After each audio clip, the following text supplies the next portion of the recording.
All right, what's going on to all knife enthusiasts out there?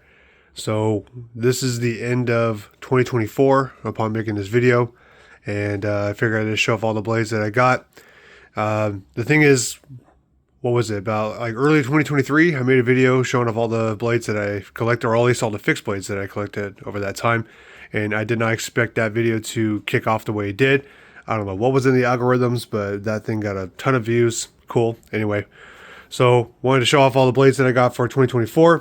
2025 is, I got some big expensive things coming up, so I won't be getting nearly as many blades.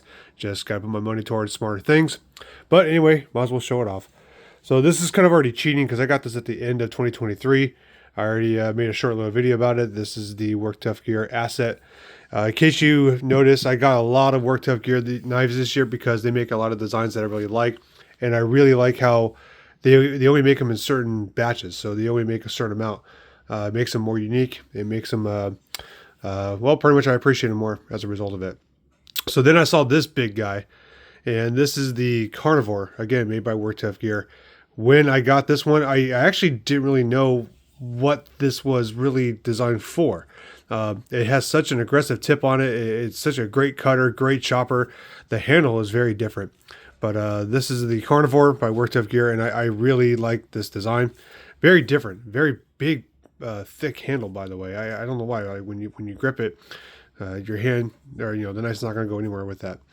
But yeah, when I was first really kind of playing with it, I was thinking to myself, man, like where does this fall into? Is this a survival knife? It's not really a fighting knife, and it's kind of like one of those knives that can do everything, I guess.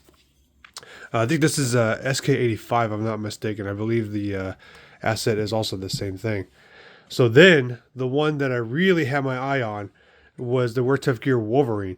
And I'm just one person's opinion online, but I really do think that this is quite possibly one of the finest design fixed blades ever created. And that's a hill I'll die on. I really do think that the Wolverine is one of the best design knives ever. When it comes to outdoor wood processing, survival kind of stuff like that, okay? So this came in a couple different steels. Here's the funny part. This one's actually my wife. My wife got this one because she saw me getting this, and she's like, okay, well, it's around your birthday, so I'm going to get one. And I'm like, wait, this could be yours, huh? She's like, yeah. So I'm like, okay. So this is hers. This one is in the SK85. Has some kind of like rustic tone to it. It's supposed to look like an older design, older rustic look to it. But here's the thing. This one is in, I forgot what it's called again. This one is in A8 Max. So you guys can do your own research. But the thing is, unfortunately, I think this steel is a little bit too soft. It's still great. Still an absolutely fantastic steel. Everything about it, everything, the grip and feel, the cut about it, everything about it is great. It's just that I think that after using it, I think that A8 Max is just a tad too soft. It was still, don't get me wrong, still do absolutely just fine. But these two knives are quite possibly one of my favorites in my entire collection. And then I went to a local gun store or gun show and stopped by my local knife guy.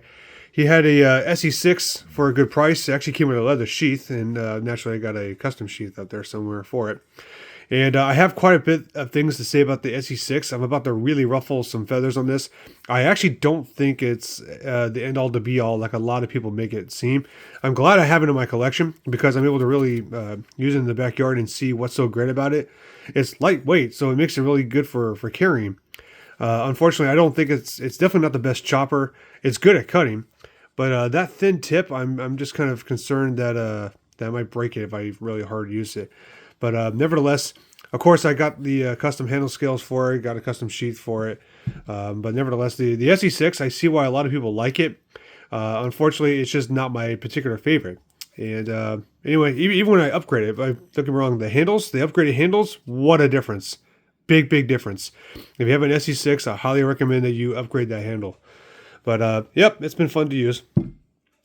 So then I realized, hey, do you know what? I need a folder. I haven't gotten a folder in a long time, so I wanted a fancy one, or at least a different one. Got the Cold Steel AD15. This has what's called a scorpion lock, and it has this bar right here that you lift up, and you can tell how it just falls into place like that. Very unique design, very cool. The one and only con about it that I really don't like is this extremely aggressive G10 texturing on it. This rips your pocket up like pretty much like a grinder, where that pocket clip touches the G10 material. Pulling it in and out it's just going to tear up your jeans like no other. So nevertheless, I think it is a really nice blade, good design. And some people are going to say, oh, all you can do, you can just sand that part off, take the pocket clip off, get a Dremel, and just sand that part down. For me, that's not for me. I don't like that idea. I just don't want to mess with it. If anyone has another idea, I'm all ears. But the AD15, it's actually a really heavy folder for the record. But I've been liking this. It's good. Like I said, good design. Then Work Tough Gear came out with this cute little guy. This is what is this one called? Totally forgot. What was this called? Oh, the Lynx. My bad. So the Lynx is designed to be like a small little fixed blade outdoor knife. Frankly, the biggest goal I want to do in 2025 is finally go hunting. And when I'm skinning the animal, I will be using this guy to do the skinning with. I think that this is a great idea in terms of a small EDC pocket-like outdoor knife. It's very light, very comfortable in the hands. Great cutting power, by the way.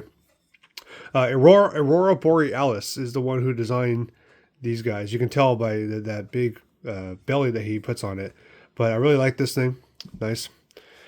Then, unfortunately, I live in a state where CCWs are quite hard to get. Even though I could get one, I just don't do it. I don't know why. So in the meantime, I was like, you know what? I do want some kind of blade that at least I can defend myself with.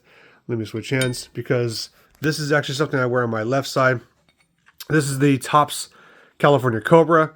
This is actually a self-defense knife. What's funny is this is an aggressive fighting knife, but it's not really a fighting knife. It's actually more of a self-defense knife. So the way I pretty much carry this is on my left side. When I pull it out, if you think of boxing, this is like my left hand jab. So this is pretty much what I'd be using it for, kind of jab and kind of like get away from me kind of stuff like that.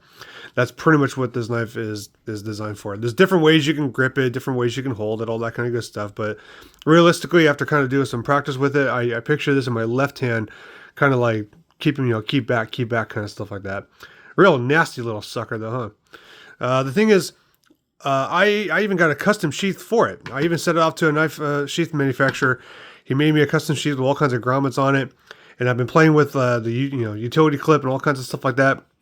I have a very difficult time trying to figure out a good way to carry this thing that I can easily access it without showing it off too much. Once again, it's been kind of difficult to figure out a good way to carry this thing, but one day I will. Anyway. Then this big sucker came up, and I'm like, okay, that's it. This is going to be the last big blade I get in a while. This is the Work Tough Gear Mountain Lion. Wow, I'm totally forgetting my name. Sorry. Work Tough Gear Mountain Lion. And this is pretty much the same design as the Wolverine, except it is almost a quarter of an inch thick. It's like 0.23 inches thick, so almost a quarter of an inch thick. This one is made out of a different steel. This is K329 steel, which is kind of like the 8 Max, but better. But nevertheless, big belly, has a finger choil here. Same type of handle, by the way. It's the same type of handle as the Wolverine, just 1 inch longer, thicker, and the chopping capability of this thing is just something else. It really is. It's on a level that's hard to describe. The cutting power also is just on another level. Heaviness, yeah, you bet. This is definitely a heavy knife. Sorry for my finger getting in the way there. But this is one of my more favorite blades as well that I really appreciate. I haven't really had a chance to really use this one too much just because I've just been so dang busy. I had something else to say. Oh yeah, this little finger choil here. I would actually rather have them make a new version without this. Maybe just extend that little finger guard a little bit more. But I really don't think I need that finger choil there. That's just my opinion. Plus, here's the funny thing. The first day, I actually nicked myself twice on that corner, and that's a sharp corner. So, yeah, that's when I realized, man, this thing is an absolute razor. How? Because my finger was bleeding really good after just a little poke. But anyway, Work Tough Gear Mountain Lion is an absolute beast to be reckoned with. Very well-designed knife. And then lastly, this one is called the Red Wolf from Work Tough Gear as well. And talk about bushcrafting. Talk about having a knife on the go. Talk about, you know, throwing a knife on your belt and just going into the wilderness. That's what this knife will absolutely thrive on.